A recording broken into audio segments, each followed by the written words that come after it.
Good afternoon, everyone. Welcome back to Business Law 1. Today we're going to be looking at Chapter 20, which involves products liability. The overall learning objectives for this chapter is to understand how products liability law allocates the costs of a consumer society. We'll talk about different theories when we're trying to kind of recover under this notion of products liability. So we'll talk about warranty theory, negligence theory, strict liability theory, and then what efforts are made to maybe reform products liability law. So that's the overall focus for this chapter. When a product causes a liability event, so it fails to perform as it was designed or as it was manufactured, and an injury results. There are any number of theories you as the injured plaintiff through your legal representation can claim or assert as part of building your case. So you can always go with like a warranty issue. So maybe there's an express or an implied warranty that maybe is the result of the harm that was caused. And I'll give some examples in a few minutes, but just to kind of give you an overall backdrop of your options. You could always by default go to a negligence theory, that failure to exercise reasonable care in a given situation. If you recall, we talked about negligence when we covered the torts chapter earlier in this course. You could possibly allege some type of fraud as being the result or the nexus of how you were harmed by this particular product. Or you could allege on some level strict tort liability. So if something's inherently dangerous. So those are some of the things that you could consider. You don't have to have just one of these. You could have a combination. Maybe there's express and implied warranty issues with negligence. Or maybe there's, negligence and fraud is maybe coupled together. I have yet to see a case that would involve all of these in the same case. That would be probably unlikely. I don't want to say impossible because then you say that and then something happens. That's very unusual. But normally you can allege any number of these as part of your overall, kind of like case that your attorney builds on your behalf against whoever the defendant or defendants, if there's more than one, that you're seeking relief from. The author talks a little bit about privity of contract, and we've kind of gotten away from that in the law because what privity of contract requires is that you have to have some sort of relationship with the party or person that injured you. And so, to give you an example, like, if it's like the 1800s, and let's say you were operating a carriage, a horse-drawn carriage, and let's say something malfunctioned that caused, let's say a passenger to be injured. Obviously, if it's the owner of the carriage, that person could sue whoever made the carriage. There would be that direct connection because they were a customer. They purchased the product. But let's say that you were an innocent bystander and you were injured. Maybe you don't even own a carriage. Privity of contract would require you to sue the carriage owner, even though, let's say, it's a product defect. And then the carriage owner would have to compensate who was injured.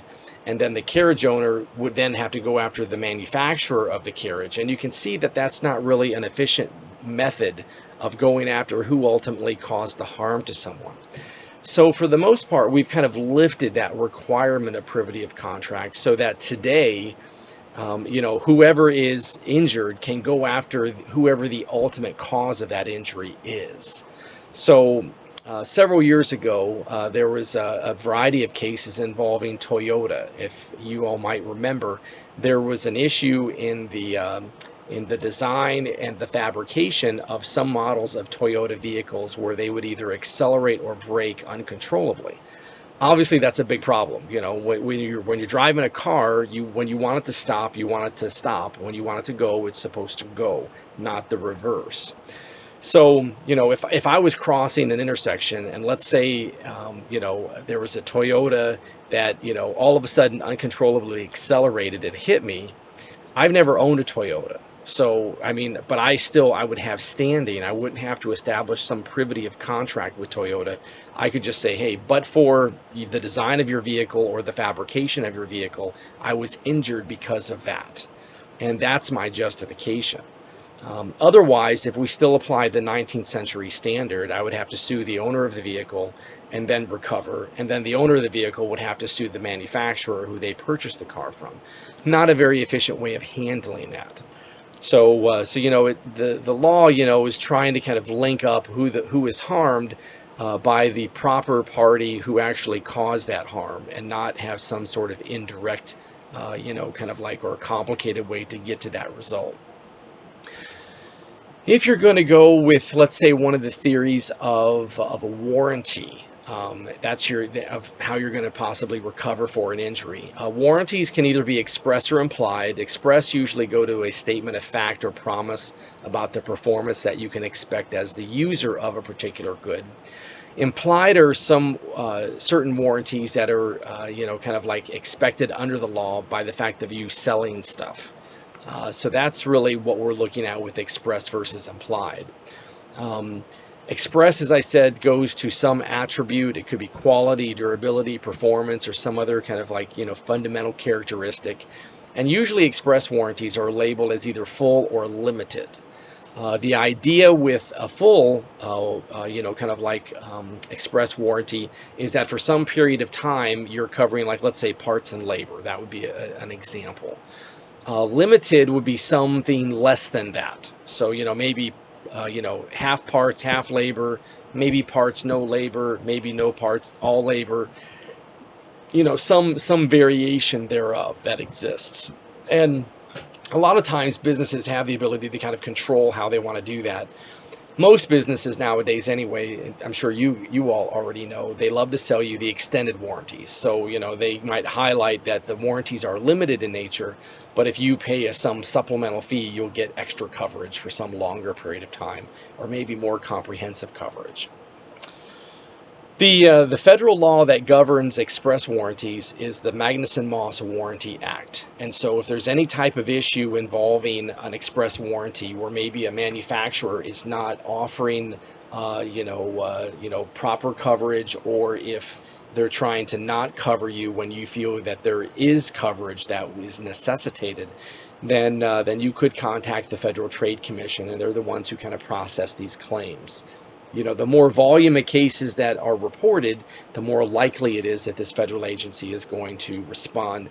If it's one or two complaints, there may or may not be a very detailed kind of inquiry. But if thousands of consumers are all reporting some type of event, then that will obviously get the attention of these federal, kind of like government officials.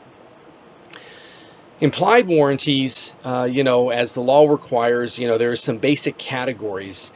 So warranty of title, so that, if you or I purchase something, a television set, a computer, a car, whatever it is, we're going to get legal title to that.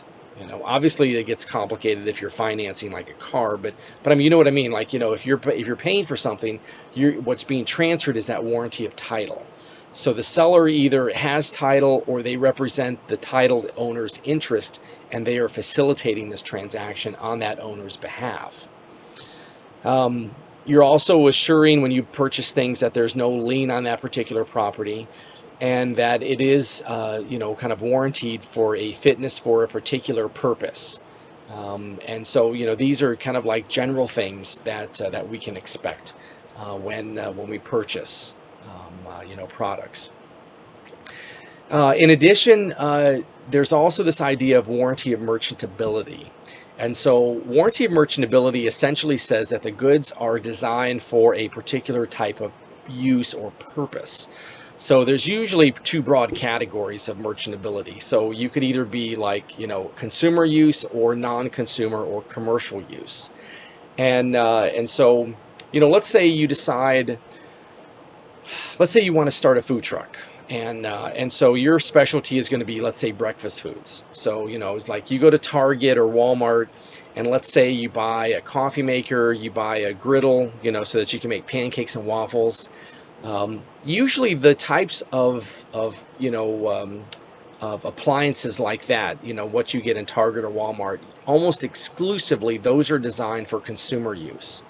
So if I buy, let's say a coffee maker and a waffle iron and a pancake griddle, whatever, And let's say I put it on this truck and I use it day in and day out, and after like 2 months, I burn out the coffee maker, or I burn out the griddle. And I take it back and I say, look, it's still under warranty. This just doesn't work anymore. You know, this is an ethical issue because, Target or Walmart may never know how I'm using it, but I'm using it in a non-conforming way. Because that stuff is designed for home or non-business or consumer use. And if you're using it in a commercial capacity, you're voiding that warranty at that point, because it's being used in a way that's not intended.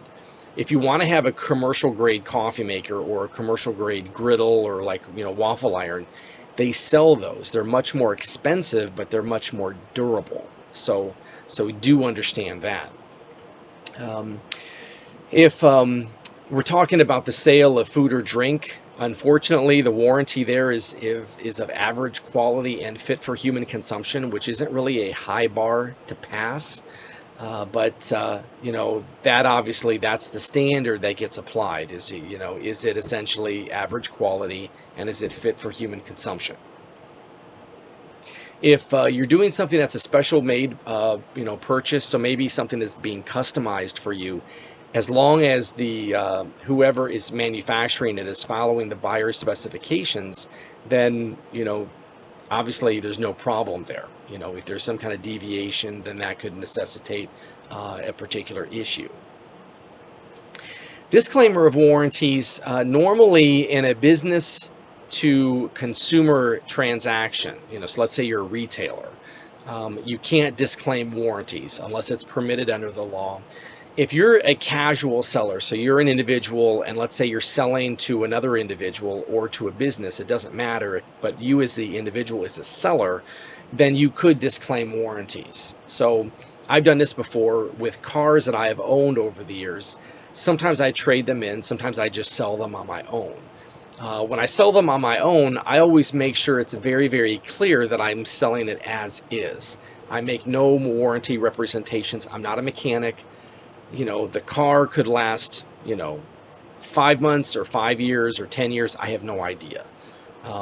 Usually what I do is I'm very meticulous. I always get oil change, I get it serviced. I keep all the receipts.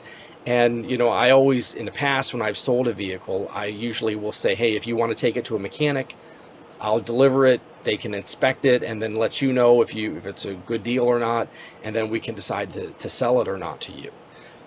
But I always make sure it's clear that I'm selling it as is. I'm not making any warranty representations. In that type of example, and I've seen this happen, sometimes people are eager to make the sale. And so they start rambling, in a conversational style. Oh, this car is great. It'll last you a long time. It's in great mechanical condition. Those are warranty representations. And so that if, it doesn't perform like that, the buyer could say, hey, to the seller, you owe me the repair costs for this because you said it was going to, in great condition. And obviously it's not. It needs repairs. Years ago, I remember, in fact, I was a teenager, so a very long time ago.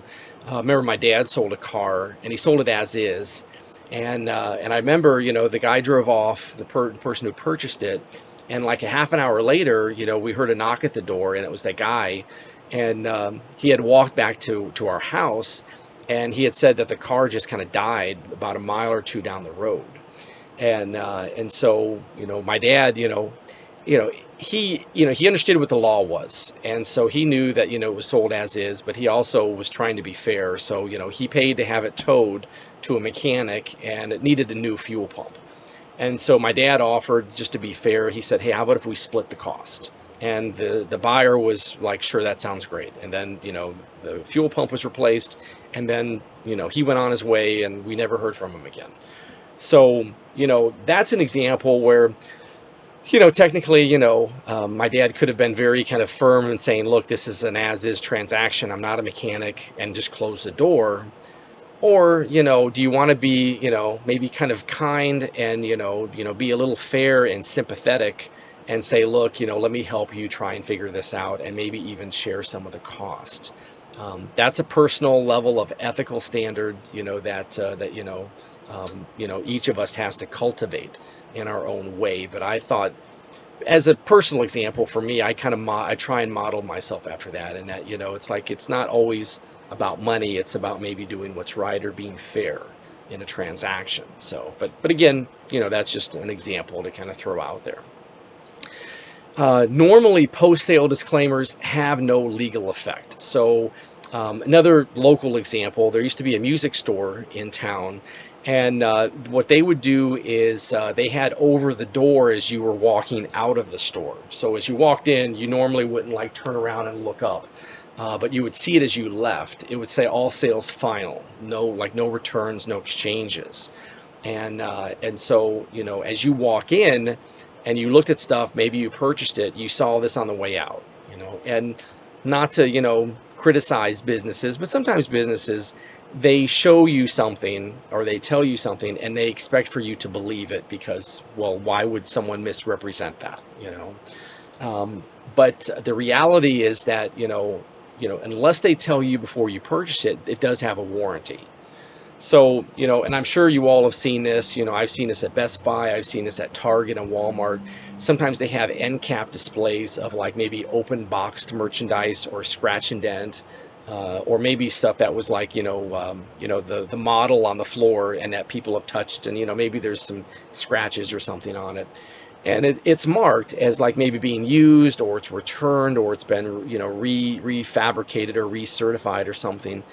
And it's on sale, and so you're notified right there on the shelf. It's like, okay, this is a really good deal, but there's a reason why it's a good deal. And so you're given the choice then as the consumer: do I want to just buy a brand new something that has not been opened yet out of the box, or do I maybe want to take a risk and save a good chunk of money on something that has been maybe a display model or something that was returned? So, that's where you need to give notification to consumers so they can make an intelligent choice. If you're going for the negligence standard, so I won't kind of repeat this because we talked about it in torts, but that idea of like, was there a duty, was there a breach that caused some kind of damages? That's that negligence standard, failure to exercise reasonable care. Fraud, whether it's a criminal or in a tortious sense, this is where we're looking at perhaps false statements that are either knowingly made or maybe with some reckless disregard for the truth. And then strict liability, that last category, that's usually where it's involved something that's inherently dangerous. And so the critical thing with strict tort liability in this kind of sense for product liability, the defect of the product must exist at the time it left the control of the manufacturer.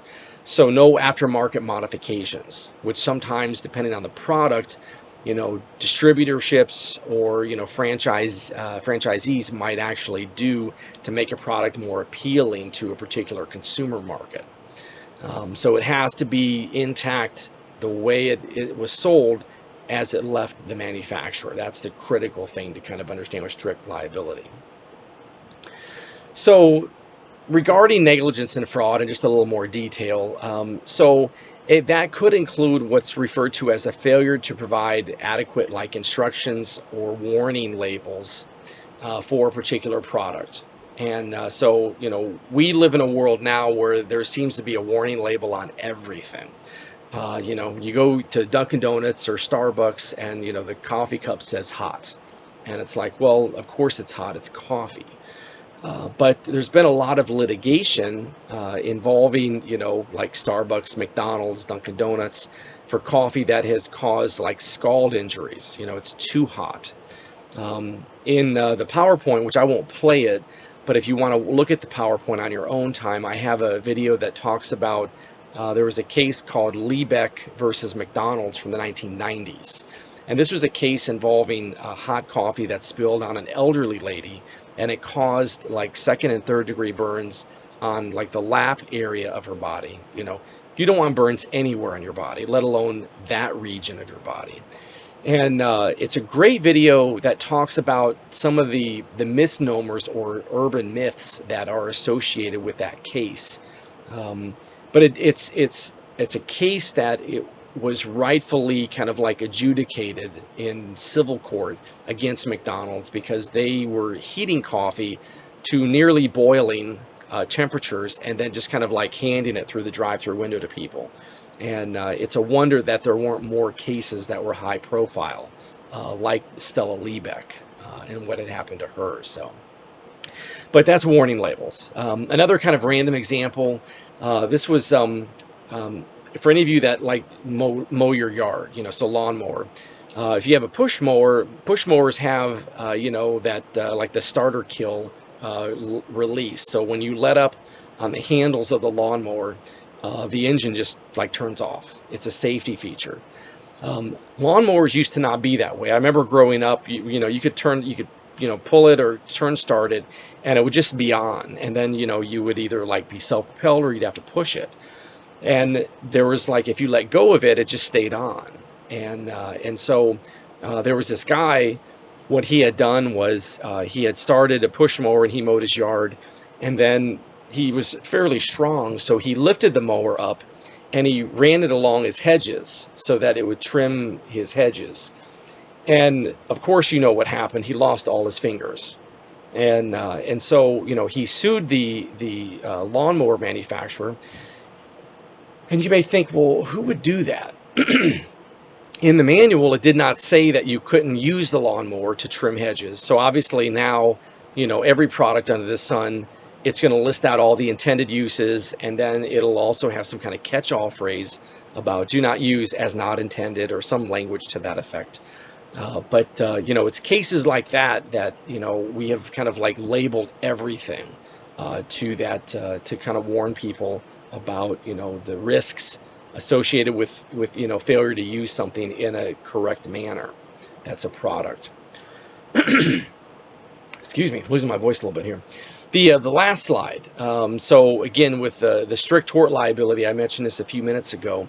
The key thing there is that the plaintiff has to show that the defect in the product existed at the time it left the control of the defendant. So, let's say, maybe it's the Toyota case, with the braking and the acceleration. Most dealerships do not modify the braking or acceleration systems in a car. They might add features, they might, add pinstripes, or, they might, tint the windows. They do more cosmetic type changes in order to make a vehicle more appealing. But they're not going to change the structure of like the engine or maybe the drivetrain or something that, in terms of how the car performs.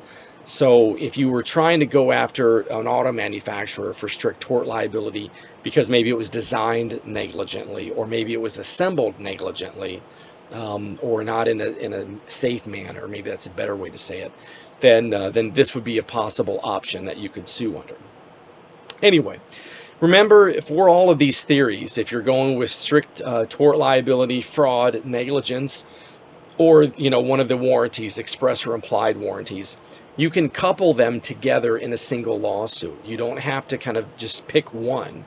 There could be 2 or 3 or more potentially theories that you would sue under if you suffer an injury. So I hope this has provided some more insight and clarity on this chapter. It's an interesting area of the law, torts in general, and so this is I kind of like how we revisit this topic of torts near the end of the course. But have a good, safe, and productive rest of the week. As you have questions, please don't hesitate to call, text, or email me, but I'll be chatting with you all online. Thank you so much. Bye-bye.